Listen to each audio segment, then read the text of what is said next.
Hey guys, so today I thought I'd make sort of a different video. I've not really done tutorials much on YouTube, but I thought I'd give it a go and see how it goes really. I mean, if you guys like this sort of thing, I'll do it more, but we'll see how it goes really. But yeah, so today we're going to be talking about how to rank up in Rocket League using these sort of 5 tips I conjured up. But yeah, some of these tips I feel like haven't been addressed too much on YouTube before, so I feel like it'll be a good way to kind of get them out there a bit more. And there are some small little tips here that quite subtle but are very important towards getting the higher ranks.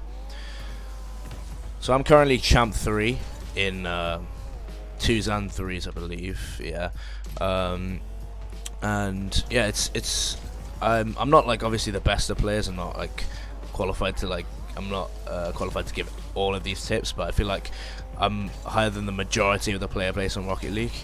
So hopefully these tips will help anyone out, sort of any ranks that to try and improve those and get yourself higher up. So yeah, I think we're going to go into some ones games while we talk about this, and we'll see you when the game starts. Right, so let's start talking about these tips then. So the first one that I have down is boost management. So this is like talked about a lot, I guess you could say, in Rocket League, but it's more the sort of thing that players always think about doing boost management, but they never sort of implement it into their game. Mainly because it's really hard to actually get it effectively, and when to go for 100 boost and when to go for the smaller pads. But generally, sort of speaking, like most pros say that you can do pretty much anything in this game with 30 or 40 boosts, so you don't actually really need to always keep grabbing 100 boosts.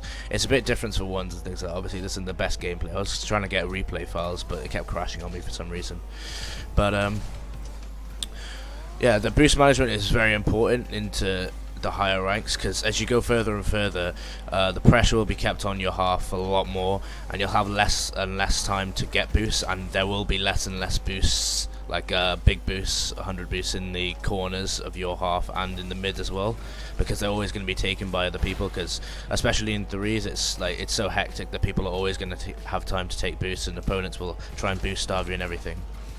So it is really important to try and grab as many small pads as you can up while rotating up and while rotating back.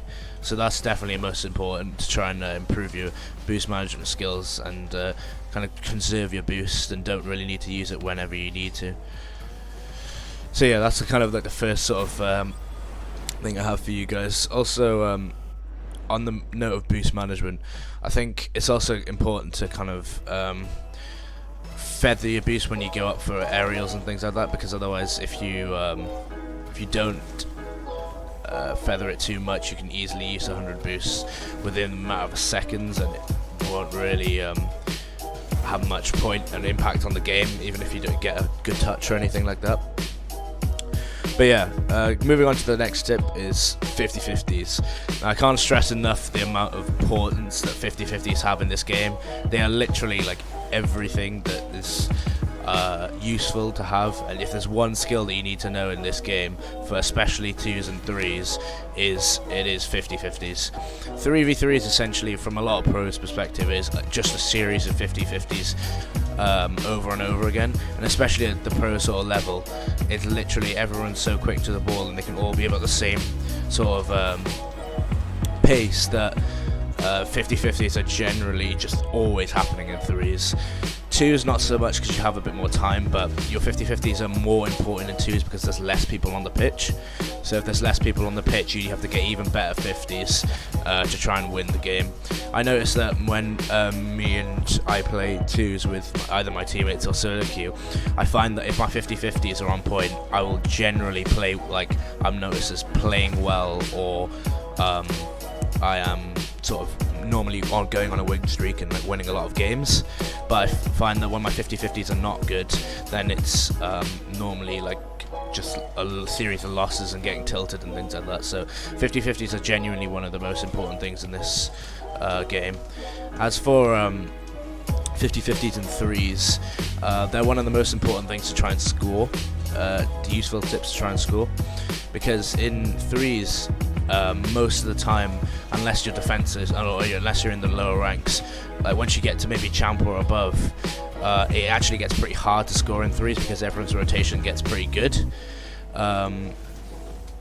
But that's where the 50-50s come into perspective, because if your 50-50s are good on the day in threes, then you can actually play really well and take the opponents off guard.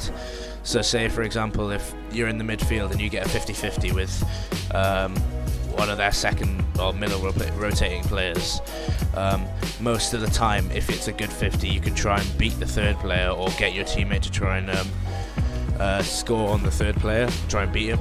So that way, if you can beat a man just with your 50-50 or even beat two people with that, it gives you a good opportunity to try and score in threes, and it does really help you out a lot. So with that being said, 50-50s, in my opinion, is one of the most important skills to have in this game, even past partially some of the mechanics, because I feel like if you have good 50-50s, you can probably get quite far in Rocket League. I'd say about Champ 2 or something, if you have obviously some mechanical skill. But yeah, I feel like if you have good 50s, you can go really far in this game. So yeah, that's tip number 2 really. And yeah, so moving on, tip number 3 I have is half rotations. Again, this is a huge important skill that you need to learn, especially if you want to be a good twos player. Threes, it is important in threes, but it's extremely important in twos. I win half my games from half rotating in twos, and it's genuinely one of the most important skills to have for the twos playlist. For example, like, you need to know when to actually half rotate. That's the hardest part, and I still struggle with that to this day. But it's just all about, like, it's sort of a feel thing. Like, the more you play, the more you'll get to know how to half rotate. But as for the half rotations, that kind of ties back into the boost management thing again, because it really does help out a lot. And yeah, so we'll get into the next game and we'll carry on with the tips. Right, so into the next game, and I was just going to the point of half rotations again. As I was saying, extremely important in the TVD playlist, and again ties back into the boost management. So you kind of need to know when to half rotate and when to go for boost in twos most of the time. So so for example, say if my teammate is pushing up, but I don't have the opportunity to, or the boost to go up, there's no point in half rotating up, because obviously I'm not going to be able to get the ball and follow up well. For example, if I've just gone for a touch and it didn't really work out towards net, and then he pushes up but I have maybe 50 or 60 boosts left, I can potentially half rotate and try and beat the opponents and catch them off guard. That is a lot of the time how most 2v2 goals are scored. As for 2v3, they are important sometimes, but not as much. It does happen in threes, but not as much as twos. Twos is very important for half rotating. So yeah, on to the next tip, and that's clearances. So clearances is genuinely, yeah, it's huge for all playlists realistically. 1s, 2s, 3s, 4. Sorry, not 4s. 1, 2, 3s, and solo standard, especially solo standard. But yeah, I think as for the clears, people don't really like specify what type of clears. It's hard to sort of identify what it identifies as a good clear. Most of the time, a good clear is a hard clear, which puts it into space, because most of the time, even though if you clear the ball, if your teammate clears the ball from your area and it's a good hard clear, yeah, fair enough, they've done well. But if it goes straight to the other side, they can literally just boom it back down to the other side, and you've just got pressure instantly again back on your half. So I feel like with clearances, when putting it into space is very important. Oh, that was a good demo from him, to be fair. Putting it into space is very important, along with getting it out hard. Also, another thing with clearances, I feel like the clearances, I think, should also be followed up very quickly, either by yourself or your teammate. I think, especially in 3v3, it's very important to follow up on things like that to reduce pressure, because if you have a team that's better than you, or they're better than your team, especially in 3v3, most of the time they will have constant pressure. If their rotations are good, they will have constant pressure, either on your backboard or just in your half in general. So I think it is very important to try and follow up your touches very quickly with regards to clears, to try and actually beat an opponent, because I find most of the time that our team has reduced pressure from when someone's cleared, or my teammate or myself has cleared the ball, and myself again or a teammate of mine has followed up very quickly and beaten the opponent to the ball. That's when I feel like I've actually reduced a lot of pressure on my net, on our half even.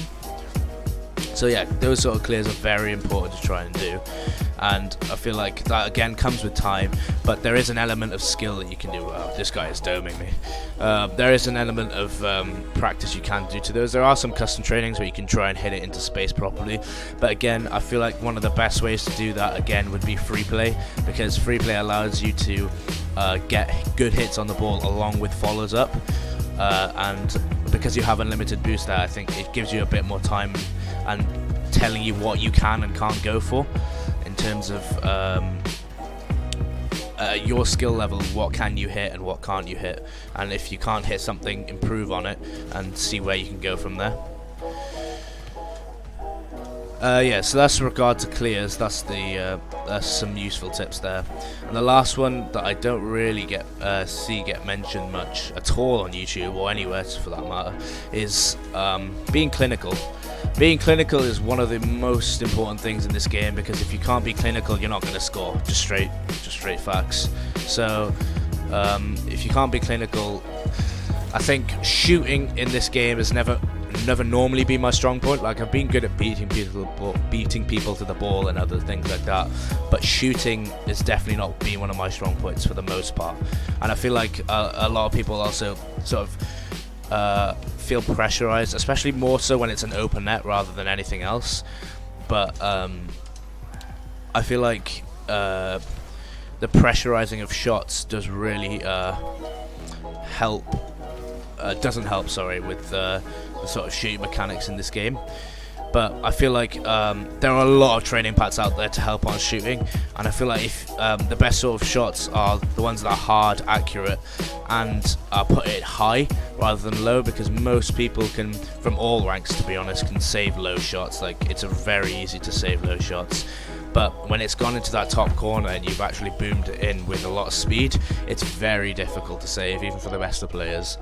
So I feel like that's a very important tip that it's kind of gone unnoticed for a lot of the ranks. And I feel like for 3v3 especially, being clinical is something that a lot of people try hard to find, especially when you get to maybe champ 1 or above, because when you get to about that rank, as I said earlier, golds are a lot more harder to come by.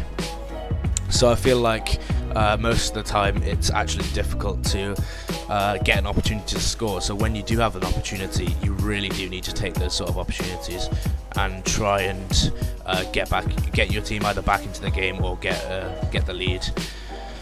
But yeah, that should be it for the video, guys. Hope you liked it. Sorry it wasn't like the sort of cleanest commentary and like the I don't know, most professional commentary or anything. I kind of just like decided to do this last minute, but hopefully these tips sort of help you guys reach whatever rank you want to reach. And yeah, if you guys like this, leave a like and comment if you want some sort of more tutorials. I can do more in-depth tutorials on specific mechanics in the game, or maybe specific tips, more in-depth on a specific tip, because there's definitely more I can talk about in these areas. This is sort of like a brief summary or overview of many different areas of the game, and barely any of it I've covered. There is a lot more tips I could be covering, but it's just didn't want to make the video too long. But yeah guys, hopefully you liked that, and more to come very soon. I'll see you guys soon.